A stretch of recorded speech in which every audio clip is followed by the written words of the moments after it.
मी तर दीक्षाभूमीचा कार्यकर्ता आहे, जयभीमचा कार्यकर्ता आहे, संघभूमीचा नाही. आणि ही आमची लढाई जी आहे ते संघभूमी वर्सेस दीक्षाभूमी लढाई आहे. नाही, रेशीमबाग मध्ये जो शताब्दी महोत्सवाचा कार्यक्रम होतो आहे राष्ट्रीय स्वयंसेवक संघाचा, ज्यांना 100 वर्ष पूर्ण झाले, त्या कार्यक्रमात मला जाण्याचा प्रश्नच येत नाही. उरला प्रश्न त्यांनी निमंत्रण दिलं काय, तर होय, त्यांनी मला निमंत्रण दिलं.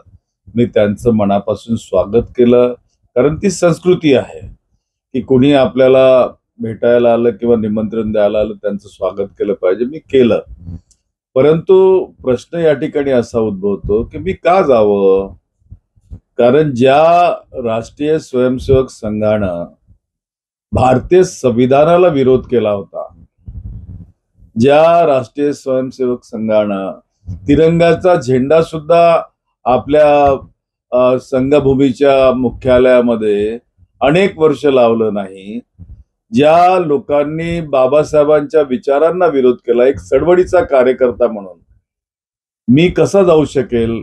मी तर दीक्षाभूमीचा कार्यकर्ता आहे, जयभीमचा कार्यकर्ता आहे, संघभूमीचा नाही. आणि ही आमची लढाई जी आहे ते संघभूमी वर्सेस दीक्षाभूमी लढाई आहे.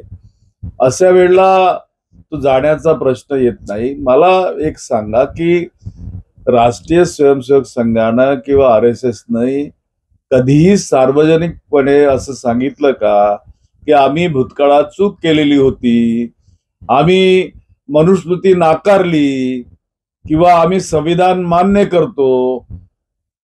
हे कधीच त्यांनी खुलेपणाने सांगितलेलं नाही आणि ते सांगणारही नाहीत. कारण त्यांची मानसिकता ती नाही आहे. त्यामुळं माझी लॉयल्टी ही डॉक्टर बाबासाहेब आंबेडकरांच्या विचारसरणीची आहे. माझी लॉयल्टी ही भारतीय संविधानासोबत आहे.